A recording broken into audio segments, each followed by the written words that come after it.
Hello, saver. Whether you're saving for that trip to the tropics or saving for an emergency, now is the time to take advantage of Wells Fargo's savings options. Wells Fargo offers savings accounts that can help you save towards your goals. So, what are you saving for? Visit a Wells Fargo branch or wellsfargo.com/save to open a savings account today. Wells Fargo Bank, N.A., member FDIC. The National Broadcasting Company presents Joel McCrea in Tales of the Texas Rangers. Tonight, transcribed from Hollywood, another authentic reenactment of a case from the files of the Texas Rangers.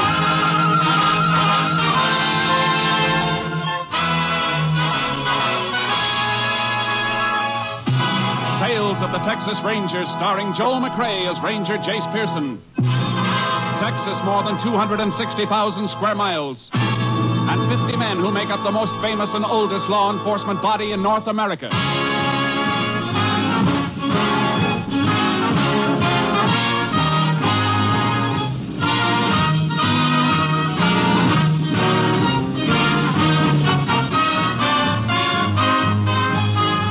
Now, from the files of the Texas Rangers come these stories based on fact. Only names, dates, and places are fictitious for obvious reasons. The events themselves are a matter of record.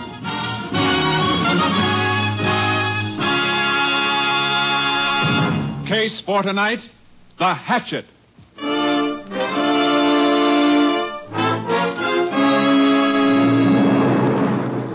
It is 8:30 a.m., Sunday, May 16th, 1941. The Halleck family of Rock Point, Texas, is preparing to leave for church. You want any more toast, Jim? Nope. All I want's another cup of coffee. I'll get it myself. Why don't you sit down and eat? Well, I would if I could get that boy to the table. Robert? Robert! I'm coming, Ma. You've been saying that for half an hour. Your eggs are getting cold and we'll be late for church. All right. And never mind that all right business. When your mother called you, you just come a-running. Gee whiz, Pa, I gotta wash my face, don't I? I'll be right there. You'll see the jar, you'll go without your breakfast. Now, you come sit down, Hattie. No need of your stomach being empty. Just coffee will do for me. Seems like the older a boy gets, the harder it is to get him out of bed in the morning. What time did he get in last night? After 11. Him and Sadie Lewis went to the picture show. I told him I wanted him home at 10 o'clock nights. Oh, Jim, it was Saturday night. He goes to school all week. Well, school will soon be over. He'll be working with me in the store all summer. Maybe he won't feel much like staying out half the night when he's been on his feet all day. Look at the time. Robert! I'm here, Pa. I'm here. Well, it's about time. Well, get your breakfast, but the eggs will be like rubber. I don't want anything to eat. I'm not hungry. Well, why didn't you say so before your ma wasted her time and the food? You gotta eat something. I'll have breakfast when we get back from church. Sure, that'll be fine. You can make more work for your ma that way. Gee, Pa, I just don't feel hungry now. Oh, leave him alone, Jim. I'll get him something later. I just put the dishes in to soak.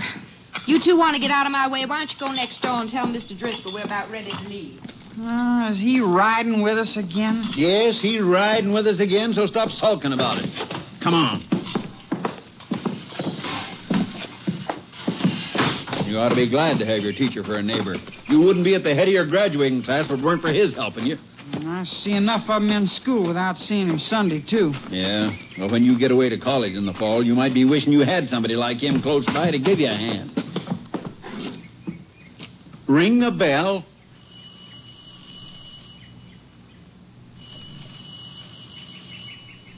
He don't answer. Maybe he went on. He'd have told us. And I didn't hear his car. Come on, maybe he's out in the back. Mr. Driscoll!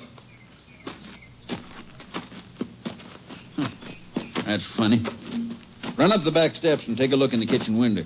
Oh, why don't we just go without him? Will you do like I tell you? Okay.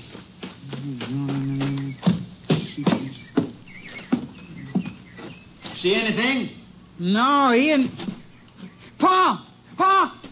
What is it, son? What's the matter? Look at him, lying there on the floor. Oh. Pa, what is it? What happened to him? Come away, son. Don't look any more. Come away. I gotta call the sheriff. It looks like he's been murdered.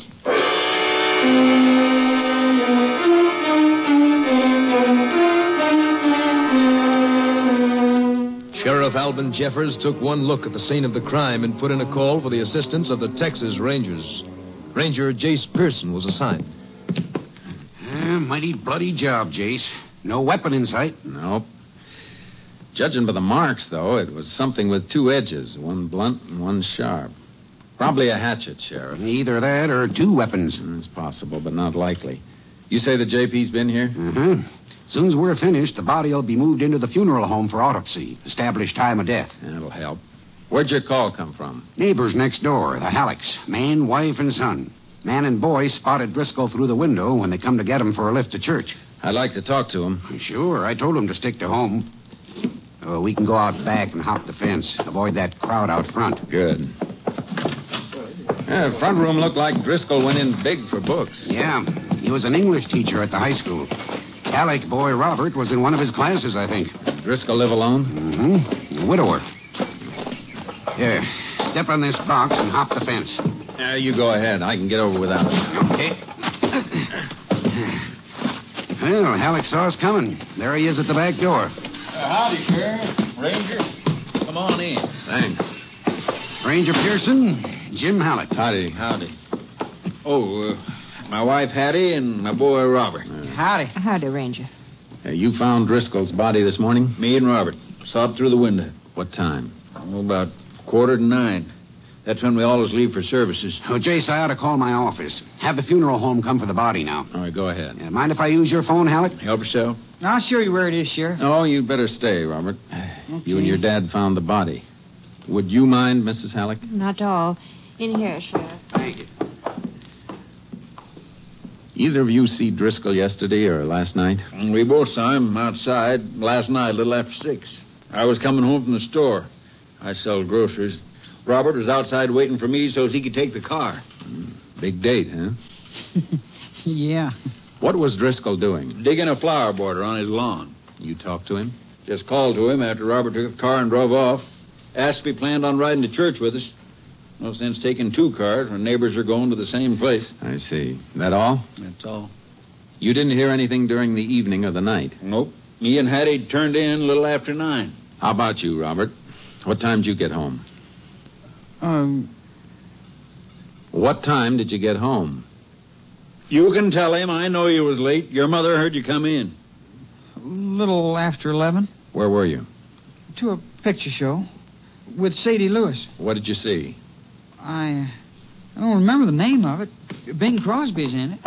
Jace, you going to be much longer? Oh, no, Sheriff. Why? I spoke to my office. One of my deputies got a report.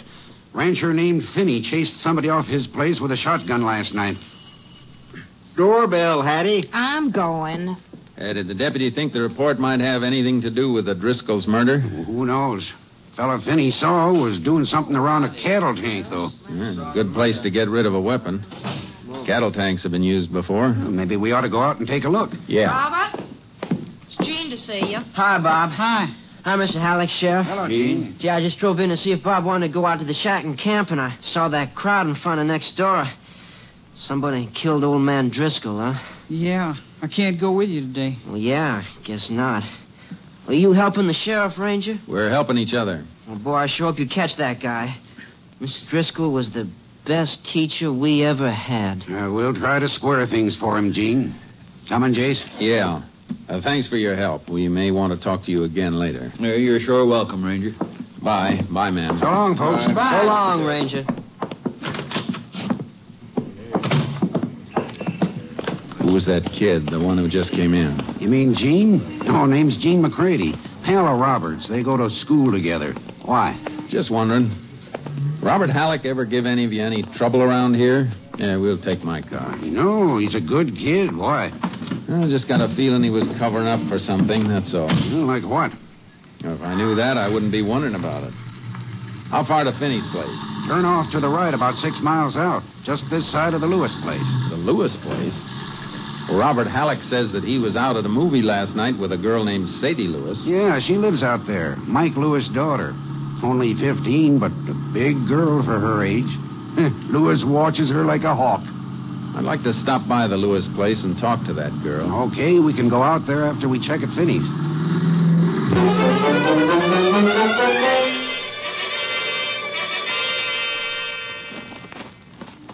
Well, right here's about where he was when I spotted him.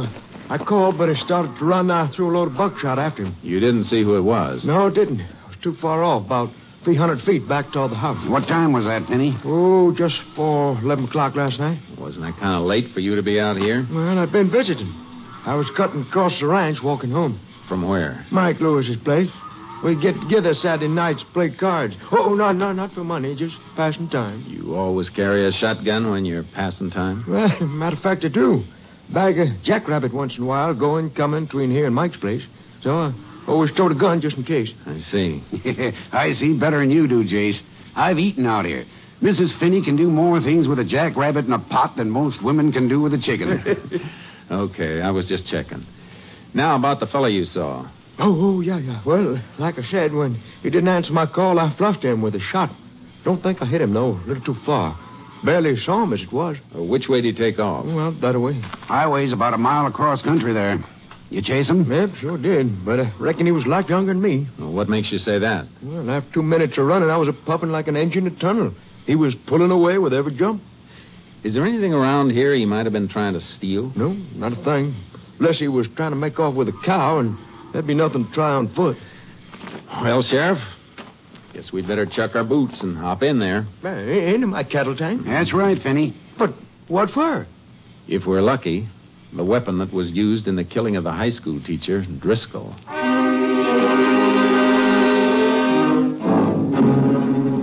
The cattle tank was big.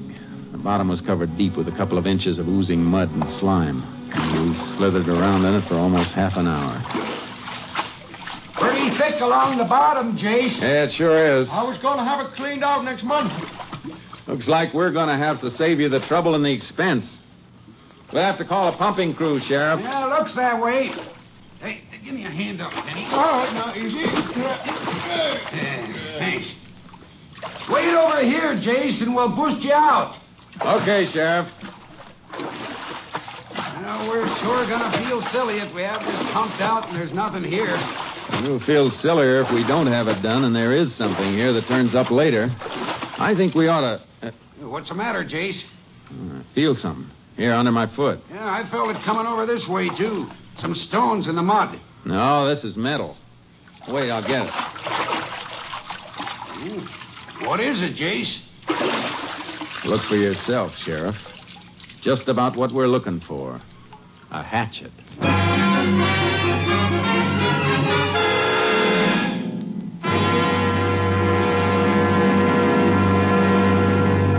You are listening to Tales of the Texas Rangers, starring Joel McCrea as Ranger Jace Pearson. We continue now with tonight's case, The Hatchet, an authentic story from the files of the Texas Rangers. It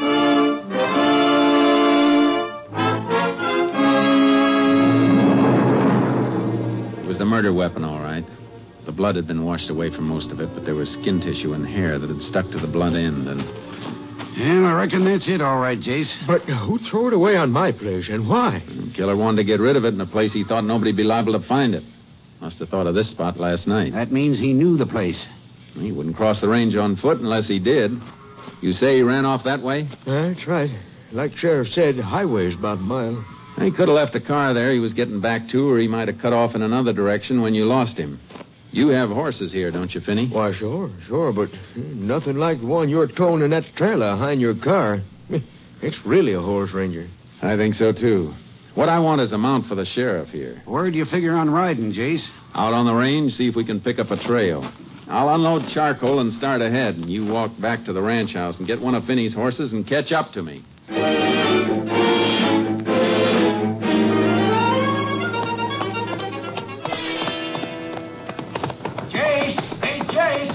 I'll wait for you, Sheriff.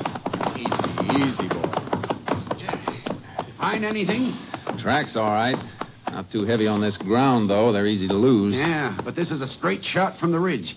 Looks like he was sure going for the road, all right. No doubt about it. If he left a car there, we might be able to find some tire marks where he parked. Afraid you're going to be stymied there, Jace. Why? County just worked the roads over. Shoulders are all fresh gravel. Oh? What's the shortest way to the Lewis Ranch? Go back for the car or keep riding? Yeah, we'd save a little time going back for the car, not much. Well, charcoal's full of run. Let's give him a chance for a workout. Come on.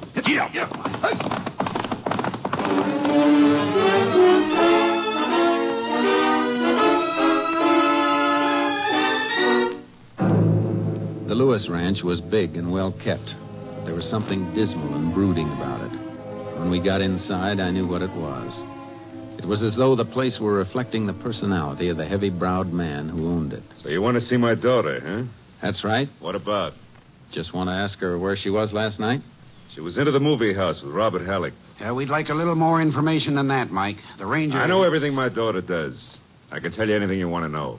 That may be so, Mr. Lewis, but we still want to see her. That's an official request. I'll call her. Sadie! Yes, Pa? Come into the house. Yes, Pa? Into the parlor.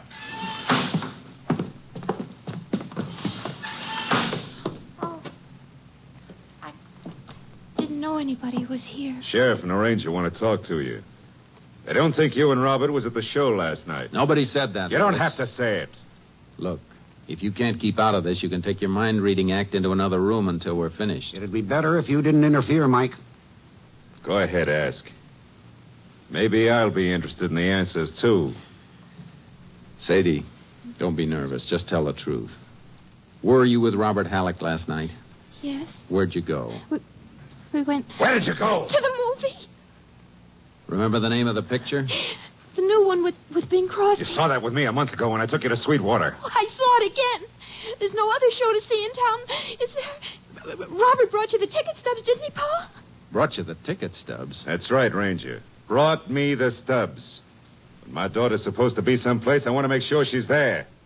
I'm not gambling on being fed any lies. No, I can see that. You're not gambling that your girl might tell you the truth either, given the chance. Reckon the law's got nothing to say about that. I reckon not. Let me have that package, Sheriff. Yeah, here. What's in it? Just something I want you to look at. Hatchet. Yeah. You ever see this before? No. How about you, Sadie? You ever see this before? No, sir, I never. Why are you asking us about it? Just routine. This is the weapon used to kill Driscoll, the high school teacher. All right, Sheriff. Wrap it up again. Let's go. Sorry to have bothered you, Mr. Lewis. Yeah. You ready, Sheriff? Yeah. Goodbye, Mike. Sadie. Bye. Sadie, you been lying to me? Answer me! Yeah, looks like Sadie's in for a rough time, Jace. And she wasn't telling the truth. He knows it. Her story ties in with Robert Halleck's, Jace. I know. It'll be dark by the time we get back to Finney's place. Movie house open tonight? Sure. Why? I want to talk to the manager.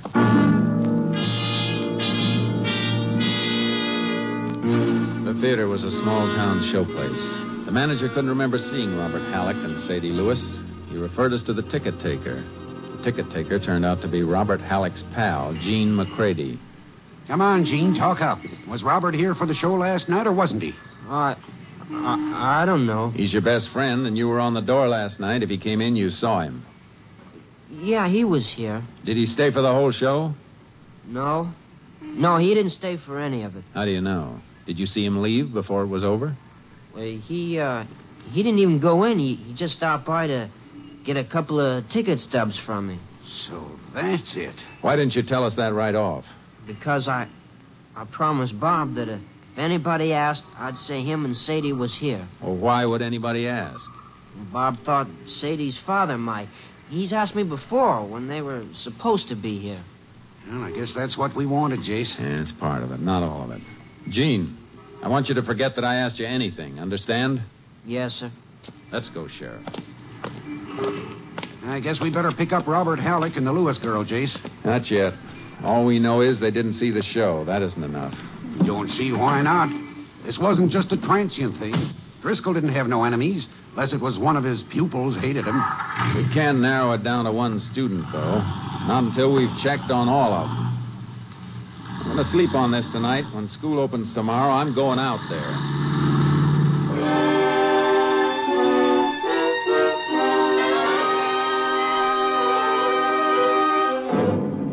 Driscoll had been a popular teacher at Rock Point High, but he had an iron-bound code of ethics where honesty was concerned, and that was the key I needed. I found the answer in a batch of test papers he'd been grading. I took the papers back to the sheriff's office. Morning, Jace. Morning. Find anything out the school? Plenty. Look at these. Yeah. What are they? English class test papers of Robert Halleck and Jean McCready. I see. Halleck's mark's pretty high, 94. Yeah. Hey, only half the answers on McCready's paper have been checked. His isn't graded. Compare them and you'll see why. His answer to every single question is exactly the same as Halleck's, all the way down the line. Driscoll must have noticed it while he was marking. You think McCready was cribbing his answers from Bob Halleck's paper? Halleck was at the head of the class. McCready was just barely hanging on. Those papers were clipped together in the drawer of Driscoll's desk with this slip of paper. A few notes scribbled on it in Driscoll's handwriting. Here, read what it says. Yeah. An obvious case of cheating. Flunk McCready. If Halleck knew of this, advise principal neither should be permitted to graduate. Well. The test was on Friday. Driscoll must have been grading those papers after school let out. Halleck came home, but Jean McCready was sitting out a punishment in another class for being late. That means Driscoll might have run into Jean Friday afternoon and asked him about it. That's what I figured. Of course, Jean could have told Bob later. Yeah, he could have. Robert Halleck's the boy, all right, Jace. He lied about where he was Saturday night, and Jean was working at the theater. Maybe yes and maybe no. You get the autopsy report yet? Oh, yeah. Came in this morning. What time did Driscoll die? Between 9:30 and 10:30 Saturday night. Then we can't eliminate Jean McCready. Why not? He starts taking theater tickets at 6:30, but the box office closes at 9 when the main feature goes on again. He's got nothing to do after that. His work's finished. Well, I didn't think of that. You better give me the hatchet, Sheriff. I'll need it. Sure. Got it locked in the drawer here. What's your plan? You go out to the school, get Bob Halleck, and bring him to his father's store. I'll meet you there. Would you want Jean McCready, too? He's not in school. He's supposed to be home sick. We can pick him up later. I don't want him and Robert together.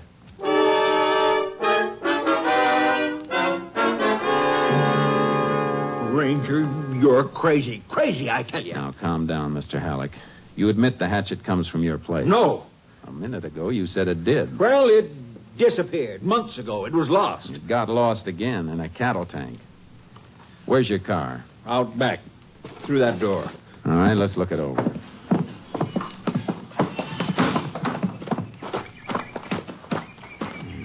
Your son was using this car Saturday night. Yes. Why? What are you looking for? Hatchet had to be carted away from Driscoll's, and there was blood on it. I'm looking for a stain. Well, you don't see any, do you? No. I see a spot on the front seat that's cleaner than the rest. You smell that? It's been rubbed with gasoline. Ranger, you're wrong. You gotta be wrong. My kid wouldn't do a thing like that. Out here, Robert. Now, here we are, Jace. Pa, what's the matter? Why'd they take me out of school? Son, whatever you've done, me and your ma will stand by you. Now, tell him the truth. You were at the show Saturday. Tell him you were. How about it, Robert? Jean said you just dropped by to pick up ticket stubs. I wasn't at the show. Why didn't you tell me? Why? I couldn't. Because of Sadie's father. He'd kill her. You better tell us what happened, boy. Why, I picked up Sadie in the car at 6:30. We went into the movie house to leave the car with Jean and get the stubs. You left the car with Jean? Yes. So it'd be around the theater in case Sadie's pa came by. Well, then what happened? Then we arranged for Jean to meet us out at the crossroads between the Lewis place and Finney's at 11 o'clock. So I'd have the car to take Sadie home. See, Ranger? He didn't have the car all the time. Go ahead, Robert. Where did you and Sadie go? We went for a ride with somebody who picked us up behind the theater. What do you mean by somebody? Who? Sadie's mother. What? Why, Sadie Lewis's mother is dead. No, she isn't. That's what Mr. Lewis tells everybody. They were divorced before he moved here with Sadie. Could that be true, Sheriff? Well, Jace, I don't know. Mike Lewis always said his wife died. She didn't. He just hated her, that's all. And, well, if he finds out Sadie's been seeing her, he'll beat her up. All right, Robert. I think you're telling the truth. There's something I want you to identify. This. Why, that's our old kindling hatchet. Where'd you see it last? Well, the shack. Me and Gene built a shack up in the woods last fall. We go camping up there. I built most of it because Gene, he was working part-time after school at Finney's ranch. That's right, Jace. Gene did work for Finney for a while. Come on, Sheriff. We'd better go pick him up.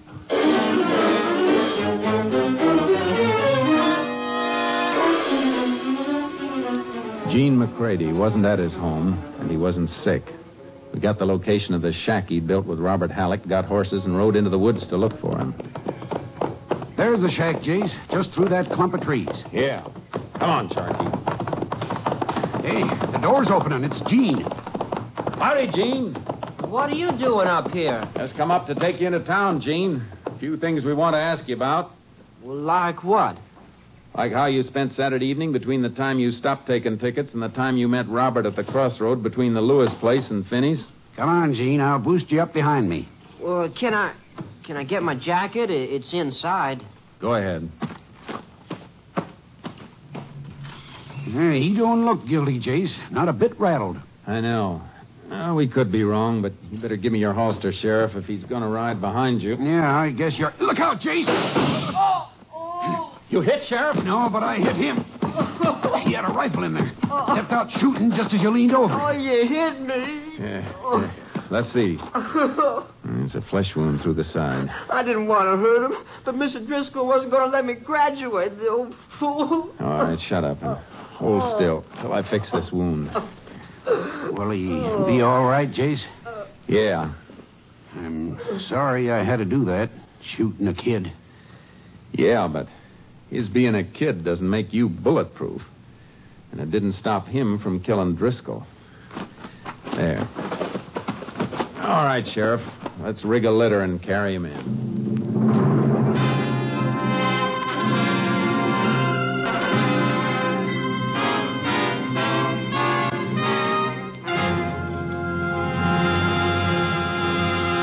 Gene McCready was just old enough to stand formal trial for the murder of his high school instructor.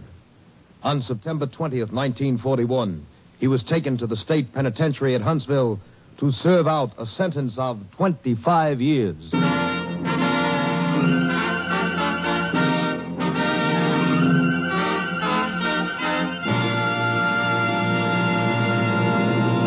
And here again is the star of our show, Joel McCrea.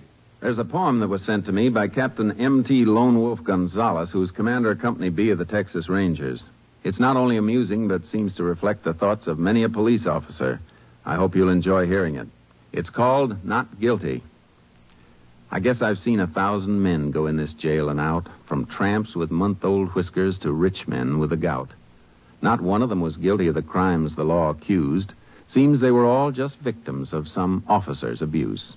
From the time the keys are rattled till they're locked up in the cell, their voices, though they differ from a whisper to a yell, the song is always just the same that everyone will sing.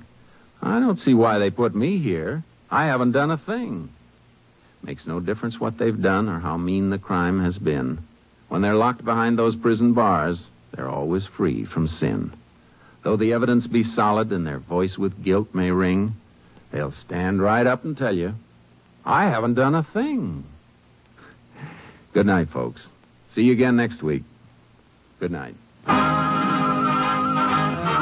Next week, Joel McCrea in another authentic reenactment of a case from the files of the Texas Rangers.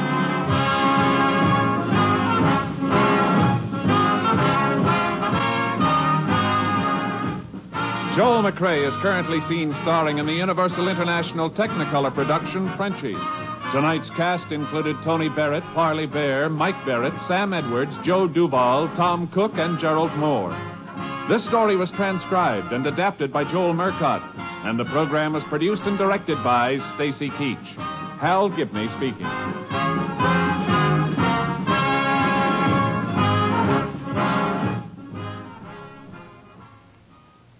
Three chimes mean good times on NBC. There's music, fun, and prizes Monday through Friday on NBC to help your busy morning along. Tommy Bartlett brings you Welcome Travelers. Walter O'Keefe MC's Double or Nothing. Clever quizmaster Bud Collier asks the questions on Break the Bank. Jack Birch presents Songs and Stories, and Dave Garroway with melody and humor. That's Monday through Friday on NBC. Now, hear the $64 question. 3 chimes mean good times on NBC.